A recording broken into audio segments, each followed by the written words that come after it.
नमस्कार, मैं हूं राजा झा और आप देख रहे हैं कुछ विशेष। हम लोग यहाँ नचिकेता मंडल के प्रचार प्रसार में घूम रहे थे।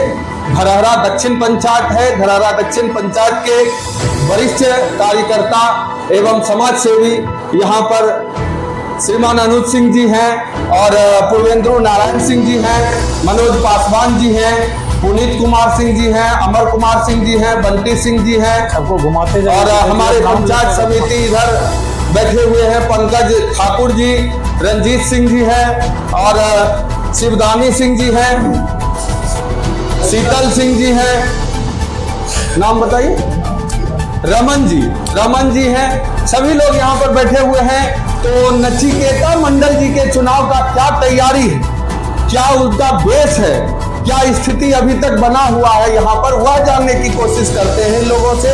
तो भैया हम चाहेंगे कि आप बताइए कि नचिकेता मंडल जी की तैयारी कैसी है और क्या वो विजय होकर के जा रहे हैं पटना।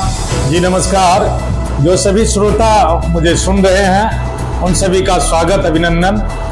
नचिकेता जी जनता दल यूनाइटेड के कैंडिडेट हैं और एनडीए समर्थित प्रत्याशी है जो ब्रह्मानंद मंडल जी के सुपुत्र हैं। मैं ब्रह्मानंद मंडल जी के बारे में सर्वप्रथम आपको बताना चाहूंगा।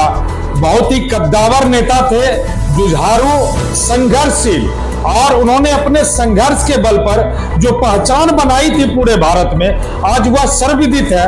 आज आप सभी को प्रचार प्रसार के माध्यम से यह बात, हमारे युवा वर्ग को, आज के लोगों को यह बात जानकारी हो रही होगी कि उन्होंने जो आज गंगा पुल है उसके लिए, उसके निर्माण के लिए लगभग 14 दिनों तक आमरण अनशन, बिना कुछ खाए बिना कुछ पिए, उन्होंने शहीद स्मारक के बगल में अपने टीम के साथियों के साथ आमरण अनशन किया। और इस आवाज को, उस समय वह एमपी थे, उन्होंने संसद में उठाया था और तब जाकर वाजपेयी जी के सरकार में यह योजना स्वीकृत हुई थी। और आज आप देख रहे हैं उसका एक सुफल और सफल परिणाम कि आज हमको मात्र 1 घंटा, मुंगेर वासी को जितनी दूरी कम होती चली जाती है उतना कम समय, और हम लोगों को 1 घंटा मात्र बेगूसराय जाने में लगता है, जो हम मोकामा घूम करके जाते थे। यह सर्वप्रथम ब्रह्मानंद मंडल जी का एक छोटा सा परिचय हुआ।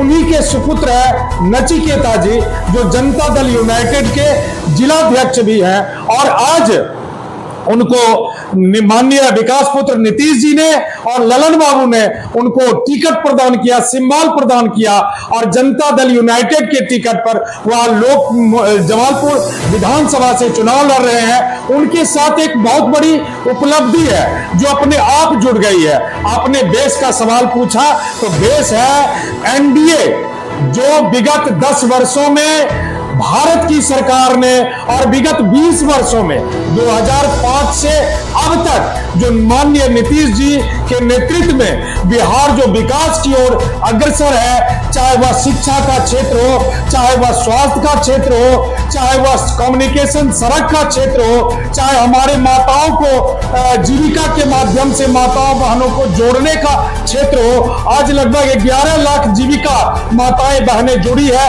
और लगातार जुड़ रही है। और इसी माध्यम से यह हमारा बहुत बड़ा बेस है, जिसके आधार पर, जिसके मजबूत आधार पर नचिकेता जी चुनाव लड़ रहे हैं। हम जानना चाहेंगे कि जीविका वाले महिलाओं को बताया गया था कि यह जो पैसा उनको 10,000 रुपए की राशि दी गई थी, वह सहयोग राशि बिजनेस करने के लिए, व्यापार करने के लिए दिया गया था। लेकिन आज एक भ्रम फैलाया जा रहा है कि वह 10,000 रुपये सूद के साथ वापस लिया जाएगा और वो जो 2 लाख रुपया उनको मिलेगा उसका भी सूद जोड़ा जाएगा, या 2 लाख रुपया ऐसा कुछ मिलने वाला नहीं है। तो इस पर क्या विचार रखते हैं? जी बहुत अच्छा सवाल पूछा आपने। इस तरह के भ्रम विरोधी फैला रहे हैं, और इस तरह का भ्रम में कोई ताकत, कोई वजूद नहीं है। जो सच्चाई है, क्योंकि हमारे बड़े बड़े नेता ने भी, जिन्होंने इस राशि को दिया है बिहार की माताओं बहनों के लिए, स्पष्ट है यह बात कि वह 10,000 की राशि कभी वापस नहीं ली जाएगी। और महिलाओं को 2 लाख स्वरोजगार के लिए उसके अतिरिक्त दी जाएगी, जिससे वह आत्मनिर्भर हो सके, स्वावलंबी हो सके और निर्भय लीडर हो करके वह अपना भी एक कारोबार कर सके, और जिनको जितना हुनर है उस अनुसार वह अपने क्षेत्र में आगे बढ़ सके। आपके जेडीयू का एक बागी नेता भी मैदान में है। उसको हमें सुनने में आया कि राजद के जितने भी कार्यकर्ता हैं वह सब सपोर्ट कर रहे हैं। क्या ये सच्चाई है और कितना सच्चाई? देखिए, सबसे बड़ी बात है कि जिसमें जदयू, आपने एक गंभीर सवाल पूछा है तो मुझे बताना भी आवश्यक होगा, जिसमें जदयू और राजद का आपस में कॉम्बिनेशन था, तो राजद के बहुत सारे कार्यकर्ता जदयू से मिक्सअप हो गए थे। वही सारे कार्यकर्ता हैं जो आज भी उनके साथ में है।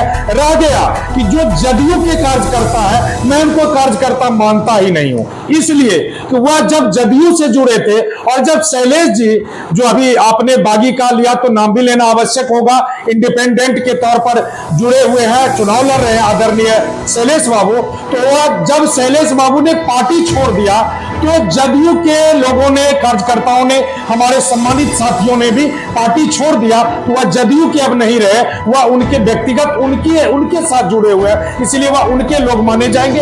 इसमें आप जदयू कह ले, राजद कह ले, उनके शुभचिंतक कह ले, इससे कोई बड़ी बात नहीं होगी। हमें तो सुनने में आया है कि जो जेडीयू के, या बोल सकते हैं कि आरजेडी के जितने भी कार्यकर्ता उनके साथ हैं, ऐसा सुनने में आया कि नरेंद्र कांटी को लास्ट क्षण में वोटिंग करना है और शैलेश कुमार को गुरबत बनाना है, ऐसा कुछ है क्या?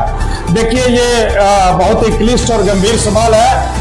लोगों के मन मिजाज क्या कहता है ये हम आगे नहीं बता सकते हैं। फिलहाल हम अपना चुनाव लड़ रहे हैं और यह निश्चित तौर पर जमालपुर विधानसभा के समस्त जनता, वोटर को, माताओं, बहनों, युवाओं को यह आश्वस्त करना चाहेंगे कि दूर दूर तक हम लोगों के सामने में, हमारे भाई, छोटे भाई नचिकेता जी के सामने में, चुनाव चिन्ह जिनका तीर छाप है, उनके सामने में दूर दूर तक कोई कैंडिडेट नजर नहीं आते हैं और भारी बहुमत से हम विजयी होंगे। चलिए, बहुत धन्यवाद, बात करके अच्छा लगा। धन्यवाद धन्यवाद। मैं हूँ राजा झा और आप देख रहे हैं कुछ विशेष। हमारे साथ बैठी हुई हैं श्रीमती इंदुमती जी, जो कि यहाँ के जिला पार्षद सदस्य भी हैं और जेडीयू के जिला के प्रवक्ता महिला प्रकोष्ठ से हैं। तो इनकी क्या तैयारी है नचिकेता मंडल जी के लिए और कहाँ कहाँ इन्होंने प्रचार किया, उससे क्या उनका फीडबैक मिला, उसकी जानकारी लेते हैं हम इनके साथ। तो चाची, किस किस क्षेत्र में आपने प्रचार किया और कैसा माहौल है धरहरा प्रखंड अंतर्गत? माहौल भी बहुत अच्छा है और हमारे धरहरा प्रखंड का बहुत अच्छा माहौल है। प्रखंड में सभी पंचायत में लोग सक्रिय हैं, कार्यकर्ता लोग भी सक्रिय हैं, दरवाजे दरवाजे जा रहे हैं और मिल रहे हैं वोटर से, वहाँ से सम्मानित व्यक्तिगण से, तो सब जगह रिस्पॉन्स मिल रहा है। और सबसे बड़ी बात है कि हम लोग को नीतीश जी की जब से सरकार आई तब से उन्होंने जितना पूर्व का खाई था सारे को भरते हुए और वो विकास की ओर बहुत तेजी से आगे बढ़े हैं। और सबसे बड़ी बात है कि वो सभी को तरजीह दिए हैं, सभी के विकास के लिए, सबके हक के लिए वो काम किए हैं और उसमें खास करके महिलाओं को वो ज़्यादा सम्मानित किए हैं, सम्मान के नज़र से देखे हैं। जो महिलाओं को जहाँ से जो चीज़ का ज़रूरत है, कैसे महिला आगे बढ़ेगी, इसके लिए वो काफ़ी तत्पर रहे हैं। सबसे पहले चुनाव में महिला प्रकोष्ठ से, तो एक महिला प्रकोष्ठ से आप संबंधित हैं, इसलिए हम आपसे विशेष सवाल, इसलिए कि आपकी पार्टी का भी सवाल है और आप आम महिलाओं का भी यह सवाल है कि वो जो 10-10 हज़ार रुपया मिला है, क्या वो 10 हज़ार रुपया वापस लिया जाएगा? 2 लाख रुपया मिलने वाला है, उसके बारे में भी कुछ जानकारी दीजिए। नहीं, पैसा जो मिला है 10,000 जो महिला को प्रोत्साहित किया गया है। अच्छा। महिला को जो प्रोत्साहित किया गया है कि आपको सम्मान में हम लोग दे रहे हैं और इसमें आप अपने आप को परखिए कि 10,000 से हम कितना आगे बढ़ सकते हैं। फिर आपके क्रियाकलाप को देख के फिर भी 2 लाख आपको दिया जाएगा। माने ये कर्ज नहीं है, कर्ज नहीं, ये प्रोत्साहन है, प्रोत्साहन राशि। तो इसको जो है लेने का कोई बात है ही नहीं। कभी नहीं, कभी और नहीं 2 लाख रुपया सरकार मदद करने वाली थी, उसका क्या है? तो वो भी मिलेगा। 10,000 जो दिया गया है, महिलाओं को उस पैसे से दिखाना है कि हम कितना लाभान्वित हुए उस पैसे से। हाँ, विकास मतलब बिजनेस हाँ, का विकास कितना विकसित कर सकते हैं। हाँ, कितना कर सकते हैं, और उस प्रक्रिया को देख करके महिलाएं अपना बताएंगी इससे हम लाभान्वित हुए हैं। दशहरा दीपी ही आया, दशहरा में हमारे बच्चे अच्छे से दशहरा मिला, दुर्गा पूजा मिला है। फिर उसके बाद में दीपावली आया, दीपावली में भी हम लोग अच्छा से दीपावली मनाए उस राशि से। फिर आगे उसमें से जो बच्चे पैसे हैं उनसे हम लोग आगे बिजनेस कर करके आगे बढ़ करके, जो नीतीश जी जो बोले हैं कि और 2 लाख देंगे, तो उसके लिए भी हम लोग तत्पर हैं कि हमको वो मिलेगा तो और आगे हम लोग का भविष्य सुधरेगा, मेरे बच्चे का भविष्य सुधरेगा। यानी यहाँ से जेडीयू का जो कैंडिडेट हैं उनको जिता करके हम भेजे और पूर्ण बहुमत की सरकार बनाएं, जिससे कि महिलाओं को और आगे बढ़ने की शक्ति मिले, मौका मिले। हाँ, अधिकार आने के बाद महिला क्षेत्र में कौन ऐसा जगह है, चाहे सर्विस, कोई कोर्ट कचहरी, कोई भी विभाग, कौन ऐसा जगह है जहाँ पर महिलाएं नहीं हैं?